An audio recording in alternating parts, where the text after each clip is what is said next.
नमस्कार। आपका अखबार के संग में आपका स्वागत है। मैं हूं प्रदीप सिंह। बहुत समय से कह रहा हूं कि सबका नंबर आएगा। जिन लोगों को ये गलतफहमी थी कि मोदी के 10 साल 11 साल होने जा रहे हैं, अब 10 साल हो चुके हैं और उनका अब नंबर नहीं आएगा, वो बच गए। और मोदी के बहुत सारे समर्थकों को भी लगता था और लगता है, अभी भी ऐसे लोगों की कमी नहीं है जिनको लगता है कि मोदी कुछ कर ही नहीं रहे हैं, मोदी अपने विरोधियों के खिलाफ कोई ठोस कार्रवाई कर ही नहीं रहे हैं। तो मैं लगातार कह रहा हूं कि सबका नंबर आएगा। तो अब किसका नंबर आएगा?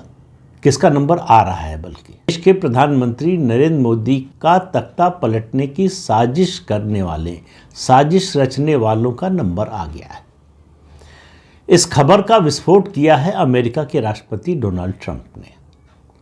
उन्होंने एक सार्वजनिक सभा में एक बार नहीं 3 बार कहा कि भारत को $21 मिलियन दिया गया। किस लिए?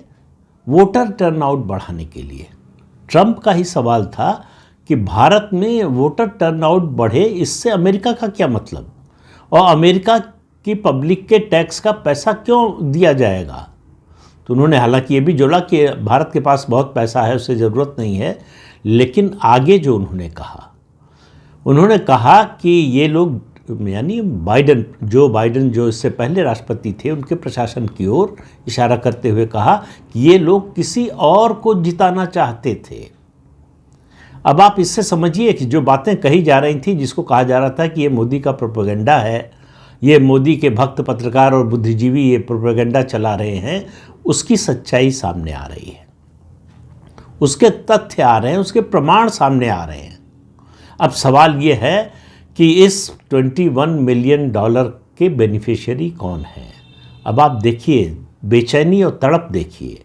जैसे ही ये खबर आई, मीडिया का एक वर्ग तुरंत उसने लपका और ये गलतफहमी पैदा करने की कोशिश की और ऐसी बात कही इसके लिए जो 5वीं क्लास का बच्चा भी सुनेगा तो उसको हंसी आ जाएगी। तर्क क्या दिया गया? अरे डोनाल्ड ट्रंप उनको गलतफहमी हो गई, वो कंफ्यूज कर गए बांग्लादेश और भारत से। यानी अमेरिका के राष्ट्रपति को मालूम नहीं है कि भारत देश कहाँ है, क्या है, और बांग्लादेश क्या है। कहा कि वो तो बांग्लादेश के लिए था पैसा, भारत के लिए नहीं। ट्रंप ने और स्पष्ट किया, $21 मिलियन भारत के लिए और $29 मिलियन बांग्लादेश के लिए। बांग्लादेश में किस लिए? पॉलिटिकल लैंडस्केप चेंज करने के लिए। अब ये उन्होंने कहा कि पॉलिटिकल लैंडस्केप चेंज करना क्या होता है, तो उसका सीधा मतलब है जो आपने देखा, जो हुआ, यानी तख्ता पलट। भारत में इसकी कोशिश लंबे समय से की जा रही है। भारत सरकार लगभग 20,000 NGOs के FCRA लाइसेंस कैंसिल कर चुकी है, जिनको विदेशों से फंडिंग मिलती थी अलग अलग NGOs के जरिए यही सब धंधा चलाने के लिए। ये जो पिछले सालों में आपने आंदोलन देखे, चाहे वो तथाकथित किसान आंदोलन हो, जब मैं कहता था तथाकथित किसान आंदोलन तो बहुत से लोगों को बड़ा बुरा लगता था कि किसानों का आंदोलन है और तथाकथित कह रहे हैं। जब मैंने एक बार एक वीडियो बनाया था, कहा था कि इस आंदोलन को कुचल देना चाहिए, 26 जनवरी को जो कुछ हुआ था उसके बाद, उस पर भी बहुत से लोगों ने नाराज़गी जाहिर की थी कि डेमोक्रेसी में ऐसी बात कैसे कह सकते हैं। डेमोक्रेसी में डेमोक्रेसी को सबवर्ट करने की कोशिश विदेशी पैसे से, विदेशी मदद से आप कर सकते हैं, और उसको रोकने के लिए कहना डेमोक्रेसी के खिलाफ हो जाता है। ये तर्क वीरों का तर्क देखिए। तो जब से मोदी आए हैं, मोदी के आने से पहले से भारत के चुनाव आयोग ने एक MOU साइन किया 2012 में। मनमोहन सिंह और सोनिया गांधी की सरकार थी केंद्र में, और चीफ इलेक्शन कमिश्नर थे SY कुरैशी। अमेरिका की एक संस्था है international foundation for electoral systems, उसके साथ MOU साइन किया गया। सवाल यह है कि क्यों साइन किया गया, और अलग अलग तरीकों से NGOs के जरिए पैसा आया। तो 2014 में खास टारगेट किया गया। किसको टारगेट किया गया? देश के वंचित वर्ग को, और भी स्पष्ट करें तो दलितों, आदिवासियों को, कि वो एक खास तरह से वोट करें। और ये मोदी के आने से पहले, यानी मालूम था 2012 से ही कि कांग्रेस का लौटना मुश्किल है। उस समय ये मालूम नहीं था कि मोदी आ जाएंगे, लेकिन जो भी आए उसको रोकने की कोशिश थी। और जब मोदी आ गए तो वो कोशिश और बढ़ गई। 2014 से पहले पैसा आया और 2014 में जब उसका नतीजा नहीं आया और मोदी जीत गए, उनकी सरकार बन गई, तो ये पैसा लगभग 80% कम हो गया। इससे आप समझिए ये सिर्फ और सिर्फ इलेक्शन के लिए था। 2019 में भी पैसा लाने की कोशिश हुई, लेकिन भारत सरकार और भारत सरकार की एजेंसियां सजग थीं। तमाम ऐसे एनजीओज का FCRA लाइसेंस कैंसिल कर दिया गया कि वो विदेशी फंडिंग नहीं ले सकती, तो वो पैसा उतनी बड़ी मात्रा में आ नहीं पाया। और ये कोई इस नाम पर तो आता नहीं कि हम चुनाव को प्रभावित करना चाहते हैं। कहीं जो है एजुकेशन के नाम पर आता है, कहीं हेल्थ के नाम पर आता है, कभी पर्यावरण के नाम पर आता है, लेकिन इस सब का उद्देश्य एक ही होता है, रिजीम चेंज। और वो जॉर्ज सोरोस, वो तो कई साल से कह रहा था कि $1 बिलियन का फंड बनाया है भारत में तख्तापलट के लिए, मोदी को सत्ता से हटाने के लिए। मुझे एक विपक्षी नेता का नाम बताइए भारत के जिसने कहा हो कि तुम होते कौन हो भारत में तख्तापलट करने वाले। तख्तापलट यहाँ की जनता करती है, मतदाता करता है, और जो भी सत्ता में है उसके विरोधी दल कोशिश करते हैं जनता के बीच में जाकर अपनी बात समझाने की, जो सत्तारूढ़ दल है उसके खिलाफ क्या क्या मुद्दे हैं वो बताने की, और क्यों बदलना चाहिए सरकार इसको समझाने की। लेकिन ये सब ताकत, ये कुव्वत विपक्षी दलों और उनके नेताओं में है नहीं। उनको विदेशी मदद चाहिए, और ये सब खुला खेल फर्रुखाबादी चल रहा था। राहुल गांधी अमेरिका और यूरोप में घूम घूम कर कह रहे थे कि भारत में डेमोक्रेसी खतरे में है, आप बचाइए, आप आकर मदद कीजिए। ये सीधा सीधा भारत के इंटरनल मामलों में हस्तक्षेप की बात थी कि आप विदेशी ताकतों को कह रहे हैं कि आओ और भारत में हस्तक्षेप करो, हमारी डेमोक्रेसी में हस्तक्षेप करो, हमारी चुनाव प्रक्रिया में हस्तक्षेप करो। अब ये जॉर्ज सोरोस, उससे जुड़ी संस्थाएं, USAID, अमेरिका की डीप स्टेट, ये सब जो फंडिंग हो रही थी, अब इस बात की जांच होनी चाहिए कि कौन इसका बेनिफिशियरी था। विदेश मंत्रालय के प्रवक्ता ने कल एक बयान दिया कि ये जो बात सामने आई है, अमेरिकी राष्ट्रपति डोनाल्ड ट्रंप ने जो कहा है, उससे पहले डॉज जो नया डिपार्टमेंट बना है, डिपार्टमेंट ऑफ गवर्नमेंट एफिशिएंसी, जिसको हेड कर रहे हैं एलन मस्क, उन्होंने भी ये बात कही थी कि भारत के चुनाव में हस्तक्षेप करने की कोशिश हुई अमेरिकी सरकार द्वारा, बाइडेन प्रशासन द्वारा। ट्रंप ने तो साफ साफ कहा कि बाइडेन प्रशासन नहीं चाहता था कि मोदी फिर से आए, कि वो किसी, ये बात उन्होंने सीधे नहीं कही, इस तरह से कही कि वो किसी और को जिताना चाहते थे। तो जाहिर है मोदी हारेंगे तभी तो किसी और को जिताएंगे, तो किसको जिताना चाहते थे। अब कांग्रेस पार्टी और उसके सहयोगी दल कटघरे में हैं, उनको इस सवाल का जवाब देना पड़ेगा। कांग्रेस पार्टी कूदी और कुछ मीडिया के लोग कि डोनाल्ड ट्रंप को गलतफहमी हो गई है, वो भारत और बांग्लादेश में अंतर समझ नहीं पाए। अब उन लोगों में थोड़ी भी शर्म हो तो उन्हें सार्वजनिक रूप से माफ़ी मांगनी चाहिए, और जिन पत्रकारों ने ये काम किया है उनके मीडिया हाउस को उनको निकालना चाहिए, उनके खिलाफ एक्शन लेना चाहिए। ये देश में सबवर्जन की कोशिश है, ये देश की सरकार और राष्ट्र के खिलाफ काम है। एक विदेशी साजिश जिसका भंडाफोड़ हो रहा है उसी देश से हो रहा है जहां से ये हो रही थी, उस देश का राष्ट्रपति कर रहा है, कोई सामान्य व्यक्ति नहीं कर रहा है। बाइडेन प्रशासन के विदेश विभाग के एक अधिकारी माइक बेंच ने तो सार्वजनिक रूप से बयान देकर कहा कि भारत और बांग्लादेश में चुनाव को प्रभावित करने की USAID की जो कोशिश थी, जो प्रयास था, उसके प्रमाण हैं उनके पास। और ट्रंप ने कहा है कि हम ये सब तथ्य जो है वो भारत सरकार को बताएंगे। और भारत सरकार के विदेश मंत्रालय के प्रवक्ता ने कहा है कि ये बड़ी चौंकाने वाली बात है, बड़ी चिंता की बात है, और भारत की एजेंसियां और अलग अलग विभाग इसकी जांच कर रहे हैं। उन्होंने कहा जांच जब तक नहीं होती तब तक इस पर कुछ बोलना ठीक नहीं होगा।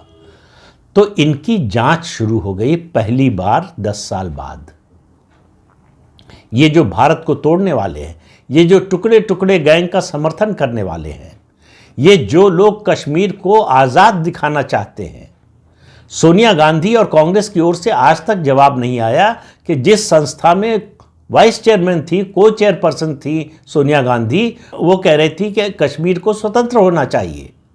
तो सोनिया गांधी उसकी को चेयरपर्सन है कि नहीं, वो इससे सहमत है कि नहीं, इसका जवाब आज तक कांग्रेस पार्टी या सोनिया गांधी की ओर से नहीं आया है। तो देश के विरोधियों और यहाँ तक कहूँगा देश के गद्दारों के बुरे दिन अब शुरू होने जा रहे हैं। समय लगता है। वो कहते हैं भगवान के यहाँ देर है, अंधेर नहीं है। तो इस सरकार ने इस बात को साबित किया है कि देर हो सकती है लेकिन अंधेर नहीं है। ऐसे लोग बचकर जाने वाले नहीं हैं। ऐसे लोगों के बुरे दिन की उल्टी गिनती शुरू हो चुकी है।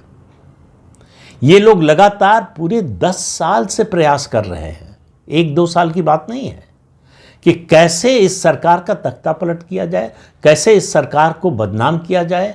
और ये जो पैसा आ रहा था वोटर टर्नआउट बढ़ाने के नाम पर, ये कुछ खास डेमोग्राफीज में इस्तेमाल किया जा रहा था, दलितों आदिवासियों के क्षेत्र में इस्तेमाल किया जा रहा था। तो ये जो एजेंडा है विदेशी ताकतों का और कांग्रेस पार्टी का और उसके सहयोगी दलों का कि हिंदुओं को जातियों में बांटो, तो एक खास एजेंडा अंतर्राष्ट्रीय स्तर से चल रहा है कि दलितों को हिंदुओं से अलग करो। ये उसी एजेंडे का पार्ट था। तो ये वोट किसको दिलाना चाहते थे? जाहिर है कि मोदी को तो नहीं दिलाना चाहते थे, भाजपा को तो नहीं दिलाना चाहते थे। और आंशिक रूप से आप देखिए तो 2024 में ये सफल भी हुए। इन वर्गों का वोट बीजेपी से काटने में या कम करने में कहिए, इनको सफलता भी मिली। लेकिन इस देश का मतदाता इतना जागरूक है कि उनको बांग्लादेश की तरह सफल नहीं होने दिया। और आपको याद होगा 5 अगस्त 2024 को जब बांग्लादेश में तख्ता पलट हुआ, उसके बाद इस देश के किस पार्टी के किस किस नेता ने कहा था कि जो बांग्लादेश में हुआ वही भारत में भी होना चाहिए। तो इससे आप अंदाज़ा लगाइए कि उनकी मंशा क्या है, उनका इरादा क्या है, उनका लक्ष्य क्या है। तो अब चूंकि प्रमाण आ रहे हैं, दस्तावेजी प्रमाण आ रहे हैं और जांच हो रही है, तो वहाँ बौखलाहट, बेचैनी बढ़ रही है। इसलिए आप देखेंगे आने वाले दिनों में ऐसे बयान और ज़्यादा आने वाले हैं। और इन पैसों का ये जो मदद आ रही थी, इसके बेनिफिशियरी कौन कौन से एनजीओ हैं, कौन से वकील हैं, कौन से पत्रकार हैं, कौन से मीडिया समूह के लोग हैं, ये सब सामने आना चाहिए। ये सब असल में देश के गद्दार लोग हैं जिन्होंने देश की डेमोक्रेसी को सबवर्ट करने की कोशिश में विदेशी ताकतों का साथ दिया। इनके चेहरे बेनकाब होने चाहिए, इन पर मुकदमा चलना चाहिए और इनको जेल भेजा जाना चाहिए, ताकि आने वाले समय के लिए ये सनद रहे कि जो भी ऐसा करेगा उसके साथ उसका हश्र यही होगा, उसका अंजाम यही होगा।